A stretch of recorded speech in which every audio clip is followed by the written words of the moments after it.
नमस्कार दोस्तों। जॉर्डन और सीरिया के सीमा पर स्थित अमेरिकी सैन्य अड्डे पर ड्रोन से हमला किया गया है, जिसमें अमेरिका के 3 सोल्जर्स मारे गए हैं। इसमें अमेरिका के द्वारा कहा गया है कि ये जो ईरान है इससे सपोर्टेड जो चरमपंथी समूह है इसके द्वारा हमला किया गया। ऐसे में अमेरिका बोला है कि इसका मैं करारा तरीके से जवाब दूंगा।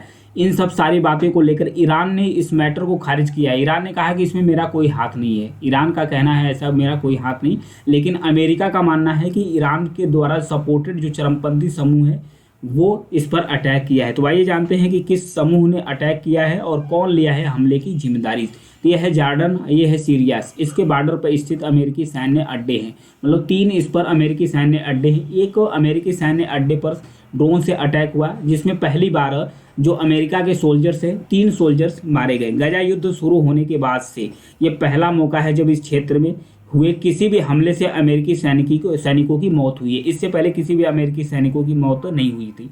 हमास की ओर से जो पिछले साल 7 अक्टूबर को इजराइल पर हमला किया गया था, इससे ही गजा युद्ध शुरू हो गया था जो हमास है और इजराइल के बीच में। इस इलाके में स्थित जो अमेरिकी ठिकाने हैं, भले भी कई बार हमले हो चुके हैं, लेकिन अमेरिकी ठिकानों पर किसी भी सैनिकों का हताहत होने की खबर नहीं आई थी। लेकिन इस बार पहली बार हुआ है, ऐसा पहली बार हुआ है जब अमेरिकी सोल्जर्स पर ड्रोन अटैक किए गए हैं, मारा गया है। ऐसे में जब अमेरिका बोल दिया है कि हम तगड़े तरीके से जवाब देंगे, वक्त भी हमारा होगा और तरीका भी हमारा होगा, हम अपने तरीके से इस पर हमला देंगे। हालांकि हमला कौन किया है? हमले की जिम्मेदारी लिया है एक इस्लामिक रेजिस्टेंस इन इराक है। इस्लामिक रेजिस्टेंस इन इराक है, यानी IR एक चरमपंथी समूह ग्रुप है। इसे बोला जाता है कि ये इराक में सक्रिय है। ये इराक वाली एरिया है, इराक में ये सक्रिय है। इसे ईरान सपोर्ट करता है, ऐसा माना जाता है। ये कई इसमें मिलिशिया ग्रुप शामिल है। ये हमले की जिम्मेदारी ली है। हालांकि कई बार 2023 में भी अमेरिका का जो सैन्य अड्डा है वहां पर हमला किए गए थे।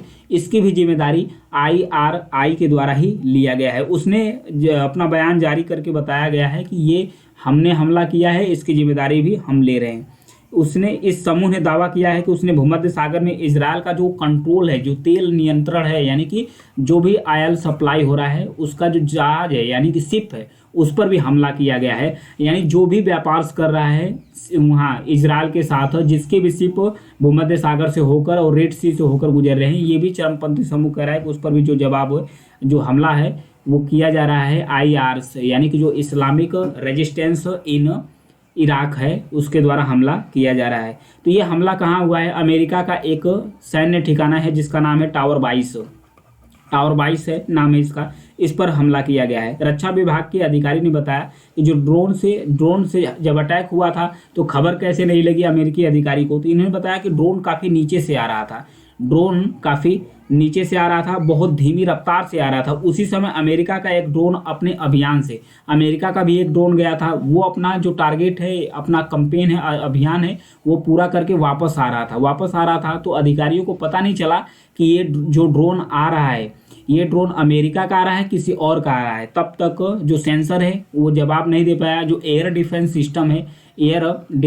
सिस्टम है अमेरिका का, उसका जो सिग्नल है वो भी ऑफ हो गया था, क्योंकि अमेरिका का भी ड्रोन आया था तो वो भी ऑफ हो गया था। तो इस कारण से एकाएक जाकर ड्रोन अमेरिकी सैन्य अड्डे पर गिरा। ऐसे में जो 3 सैनिक है वो मारे गए। इसको लेकर जो बाइडेन बोले कि इसका मैं तगड़े तरीके से जवाब दूंगा ईरान को, कि ये वक्त भी हमारा होगा, तरीका भी हमारा होगा कि हम किस तरीके से ये जो आतंकवादी समूह है जिसका नाम है IRI, इसको तगड़े तरीके से जवाब देंगे। हालांकि जो ब्रिटेन के प्रधानमंत्री ऋषि सुनक, उनके द्वारा भी कहा गया है कि जो ईरान है मध्य पूर्व में शांति बनाए रखे और जो भी हमले हो रहे हैं उसको रोकने का वो कोशिश करे। तो इन सब सारी चीज़ों को लेकर ईरान ने क्या कहा है? ईरान ने कहा है कि ईरान के जो विदेश मंत्रालय के प्रवक्ता हैं उनके द्वारा कहा गया है कि इसमें ईरान का किसी तरीके से हाथ नहीं है। ब्रिटेन और अमेरिका निराधार आरोप लगा रहे हैं ईरान पर, क्योंकि जो क्षेत्रीय सशस्त्र गुट हैं वो अपने तरीके से अमेरिका पर हमले कर रहे हैं। जो क्षेत्रीय सशस्त्र ग्रुप हैं वो अपने तरीके से अमेरिका पर हमला कर रहे हैं। इसमें ईरान का कोई हाथ नहीं है।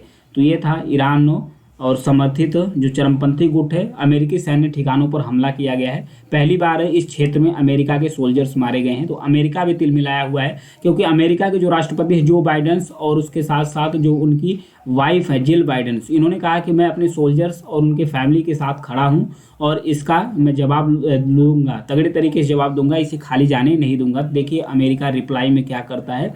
अगर ईरान और अमेरिका फिर से अगर इस जंग में शुरू होते हैं, क्योंकि इजराइल और हमास के बीच में जंग तो शुरू ही है, तो कहीं ना कहीं एक तरफ रूस और यूक्रेन के बीच में वार हो रहा है विश्व में, दूसरे हमास और इजराइल के बीच में वार हो रहा है। अगर ईरान कूदता है, अमेरिका कूदता है, तो जो मध्य पूर्व है यहाँ से अगर दोनों कूदते हैं और भी युद्ध इस पर बढ़ते हैं और भी ग्रुप अगर इसमें शामिल होते हैं, तो कहीं वर्ल्ड वार जो 3 है ये नहीं स्टार्ट हो जाए, इसका भी डर सता रहा है लोगों को। तो देखिए आगे क्या होता है। Thank you.